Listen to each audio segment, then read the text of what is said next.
pastor Caio Fábio, o reverendo Caio Fábio, é um pregador, um conferencista, um escritor, psicanalista. Acho que faltam até definições para atribuir por tantas coisas que a sua pessoa representa e que já está há mais de 48 anos como um representante do evangelho, de um evangelho lúcido, de um evangelho inteligente, de um evangelho confrontador, denunciador também, nos dias em que nós vivemos.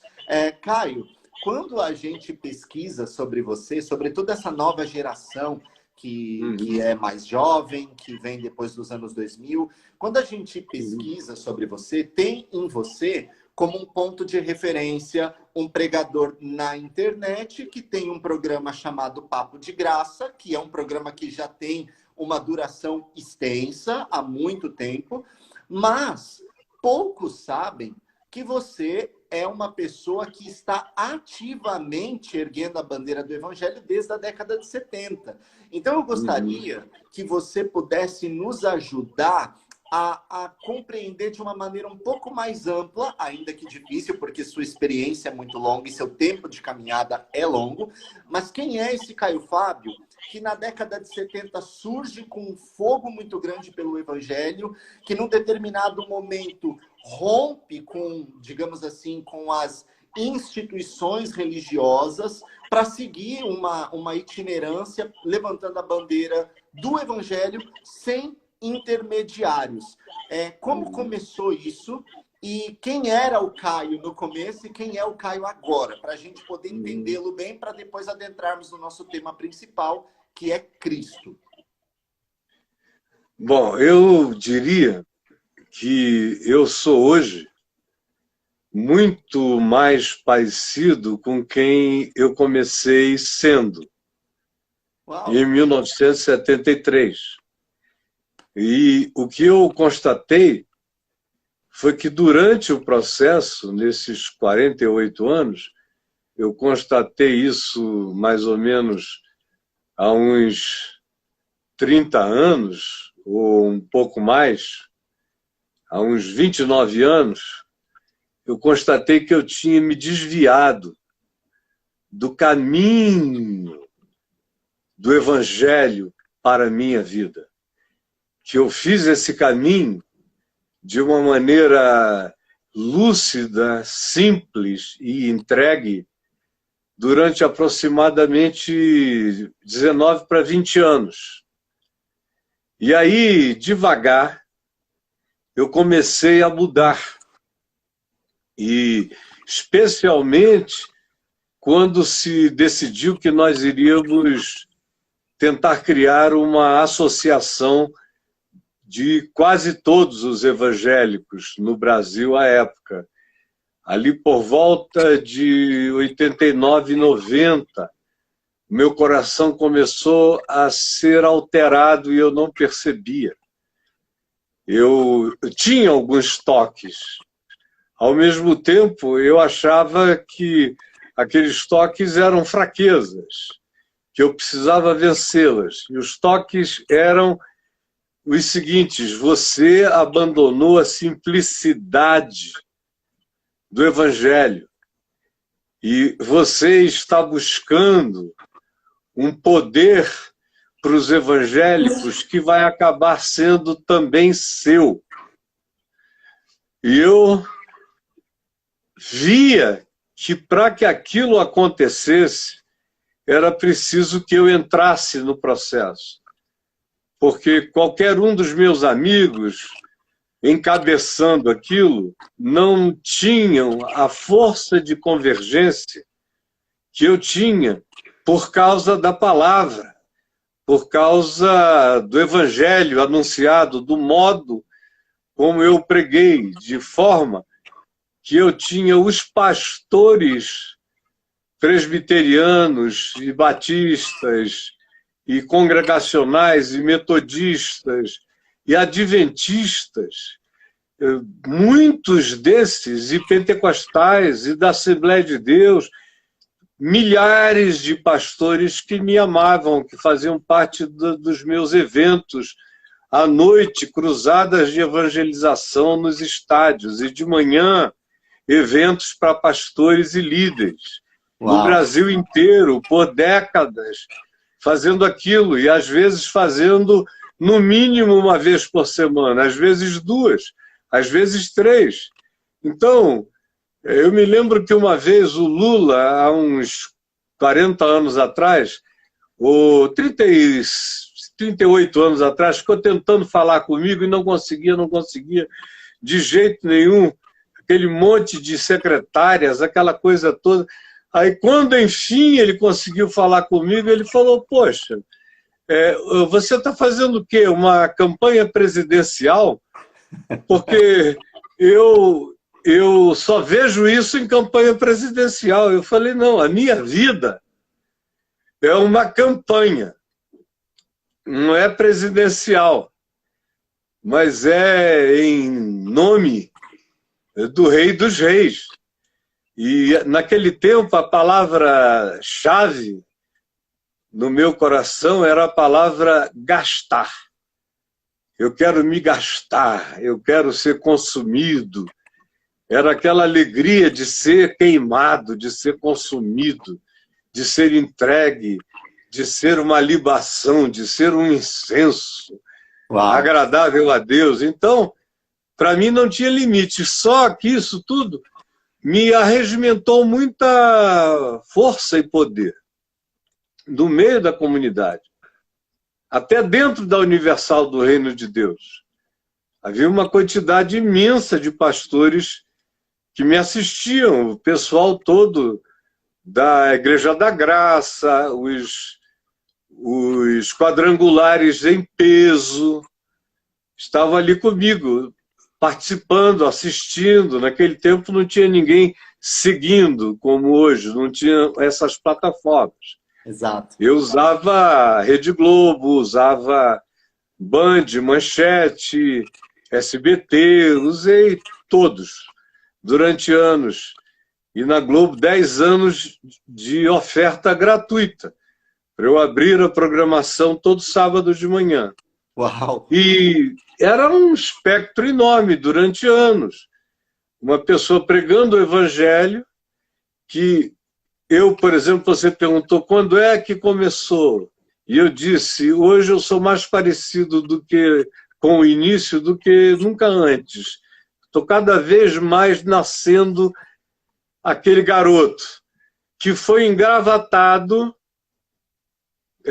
mesmo depois de escrever uma tese sobre o que Deus fez e faz fora das instituições religiosas, sobre a ordem de Melquisedeque, tudo isso, mesmo assim fui ordenado, sem aceitar ir ao seminário, sem aceitar nada na igreja presbiteriana, porque eu não queria ser pastor ordenado. Eu não queria. Eu sabia que eu era pastor. Todo mundo quer, né? Ser pastor. Pois é, eu não queria. E me insistiram comigo, eu não queria, porque eu sabia que iria haver uma certa fixidez. E eu não queria isso. Eu estava vindo do movimento hippie. Eu estava vindo da quebra de todos os paradigmas e me converti, porque eu vi que todos os meus paradigmas anteriores eram pequenos e feios e muito reduzidos perto da grande universal quebra de paradigmas que havia no Evangelho. Inclusive paradigmas da natureza e das leis da natureza sendo quebradas no processo e no Evangelho, como o Evangelho era um salto para além de todos os alcances e de todas as evoluções. Tinha que ser uma decisão de natureza espiritual revolucionária. Então, eu não queria ser ordenado. E quiseram me mandar para Campinas, para o Nordeste, isso e aquilo. Eu digo, eu não quero. Tá? Muito bem, o argumento deles é que a cidade inteira me chamava de pastor e me via como pastor da cidade e eu não era ordenado. Eu só era presbítero de uma igreja presbiteriana. Eu era presbítero, estava bem lá, meu pai era o pastor, eu era presbítero, eu pregava todo sábado e quase todo domingo à noite, e passava a semana jejuando, orando e pregando nas escolas, universidades, esquinas, praças, bares, enfim, a minha paróquia literalmente era onde eu pudesse alcançar. E eu não queria me engravatar.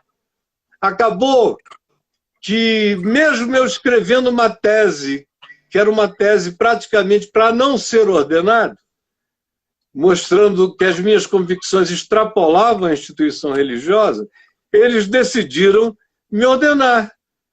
Aí, de repente, 15 dias depois, lá estou eu, Reverendo Caio, ordenado. Cabelinho pro lado, terninho e gravata. O cabelinho ainda estava mais ou menos assim, mas a gravata, especialmente domingo, eu vestia, porque eu tinha tanta liberdade. O que eu falei, eu não quero, eu preciso de liberdade. E eles disseram, não, você terá toda a liberdade para ser como você é. Agora, a gente só quer poder dizer que você é um pastor presbiteriano ordenado, para não ficar essa coisa de um leigo ser o pastor da cidade e não aceitar ordenação de nenhuma natureza institucional. Mas como meu pai era o pastor da Igreja Presbiteriana Central e eu era presbítero lá, meu pai, uma vez que eu fui ordenado, me fez co-pastor. Junto com ele, eu deveria ser pastor auxiliar, mas papai disse, não, nós temos um co-pastorado, de modo que você não é meu auxiliar, nós somos colegas. Uau. E eu fiquei com meu pai lá, até que eu fui para o Rio de Janeiro, de 80 para 81, eu mudei para o Rio, porque eu já viajava demais. E teve um momento em que você teve esse rompimento institucional e você mencionou no início dessa narrativa que você agora se encontra muito mais parecido com quem começou do que com quem você se tornou no decorrer do tempo. Mas a que você deve a esse reencontro com o Caio lá de trás? O que aconteceu para você ter se reencontrado? Foi o trauma de 1991, quando, enfim, eu e os meus amigos, que a gente se auto-intitulava de os companheiros da caminhada, eu e os companheiros da caminhada, e àquela altura, embora houvessem vários mais velhos do que eu, mas ninguém tinha a convergência, como eu disse que eu tinha, eu acabei não só patrocinando com dinheiro da instituição que eu presidia, que era a VIND, Visão Nacional de Evangelização, que começou em Manaus. Então, e tinha crescido e se tornado provavelmente a maior para-eclesiástica brasileira.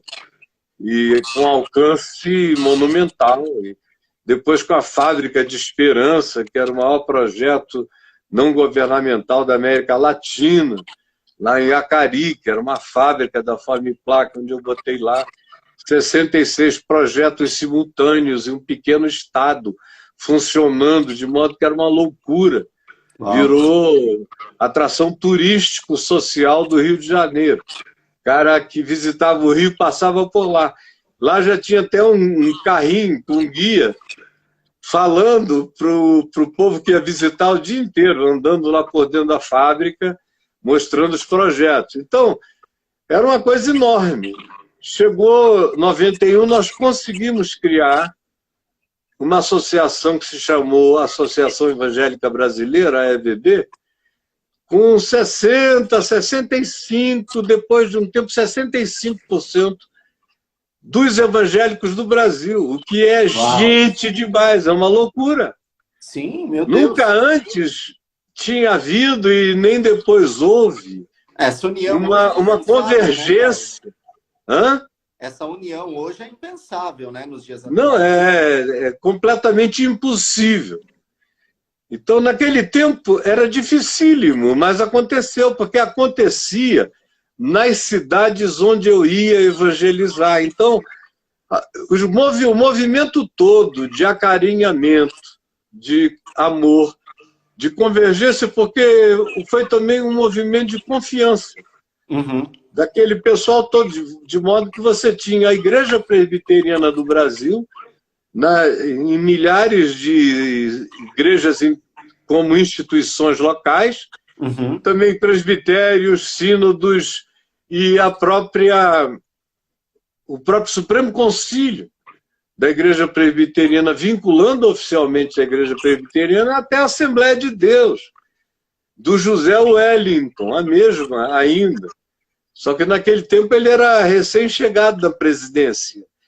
E todos vieram, todos. Havia uma quantidade grande de pastores adventistas, por exemplo, e uma convergência de 65%. Batistas, congregacionais, metodistas, e anglicanos, e luteranos, e, enfim, episcopais, locais, gente de todas as matizes. E pastores, eram milhares e milhares de pastores. Então, a força que aquilo tinha era enorme, muito grande. Nós fomos o terceiro grupo a pedir o impeachment do presidente Collor. Foi a OAB, a Associação Brasileira de Imprensa e a Associação Evangélica Brasileira, antes da CNBB. Então, era um grupo que entrou e começou a participar da vida nacional, de maneira não partidarizada, mas a partir do olhar da ótica e da ética do Evangelho. Então, era um grupo muito forte e independente, não estava atrelado a ninguém, encabrestado por nada. Então, o que aconteceu é que, para que aquilo se mantivesse, eu me corrompi no meu coração. Porque aí você começa a almoçar com gangsters, que são bispos, que são pastores, que nas cruzadas eram só aqueles homens que chegavam à paz do Senhor, irmão, Deus te abençoe, amado. Mas agora, você presidindo uma associação que representa milhares de interesses, eles começaram a abrir as suas caixas de Pandora. Aí você vai vindo a podridão de todo lado. E aí, ou você quebra, ou então você se corrompe. A sua omissão, o seu silêncio são manifestações de aceitação, de leniência corrupta no coração. Você pode estar totalmente angustiado em relação àquilo, mas se o seu coração não se insurge como deveria, de natureza profética, conforme também sempre foi o meu chamado, de natureza sinceramente honesta e confrontacional, em amor, mas sempre manifesto. E naquele ambiente de política eclesiástica, isso não existe. Você fica entre Rodrigo Maia e Arthur Lira, não tem muita manobra para além daquilo ali, ou então... Não tem uma solução muito perfeita, né? Não, tudo estará errado. E você preside o erro. E se você preside o erro, que você enxerga, vê, conhece, sabe, o seu coração vai se corrompendo. Caio, pode concluir, por favor. E no meu caso, não tinha a ver com dinheiro, não teve a ver com nada, mas teve a ver com uma concessão de natureza, de luxúria pessoal, que o meu coração decidiu se abrir para aquilo, porque eu tinha vivido sem angústias nessa área durante 25 anos, sem nenhuma angústia. Aí, de repente, o banditismo coletivo começou a induzir-me a uma autoindulgência. E é sutil, é maligno, mas vai acontecendo. Aí quando você vê, você foi onde não deveria. Agora, eu também fui aonde eu não deveria, porque um ano antes eu disse ao meu filho, Davi, que trabalhava comigo, eu disse, olha, eu não aguento mais nada disso. Se eu pudesse manter a Fábrica de Esperança funcionando, e os livros, isso e aquilo, e o canal de TV que eu tinha no Brasil, chamado Vinde TV, se eu pudesse manter, e a revista Vinde, era uma multidão de coisas. Falei, se eu pudesse, eu faria isso, e eu me mudaria e ficaria em silêncio alguns anos, para eu voltar mais parecido com quem eu era e com quem eu fui, porque eu me sinto traindo o meu chamado no meio disso tudo, e me traindo, e traindo o Evangelho. Então, aquele pecado foi o meu cortar de fitas. Eu levei no peito assim, eu digo, meu filho me disse, pai, não tem como você sair daí, a menos que haja uma catástrofe.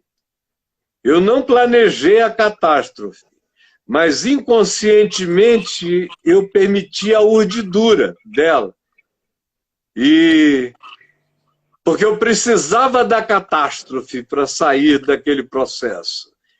Então, eu atravessei aquele processo através da catástrofe. Foi só 2 anos depois é que eu saí do lado de lá, e aí seria uma história para uma vigília aqui com você. Então, saí do lado de lá começando a discernir que aquilo tinha sido a minha salvação. Aí você tem que ter uma liberdade espiritual enorme para começar a aprender Deus. Aprender Deus. E até você chegar a saber Deus em você. E que é uma viagem maravilhosa. E eu, quando era bem jovenzinho, comecei a aprender Deus em mim.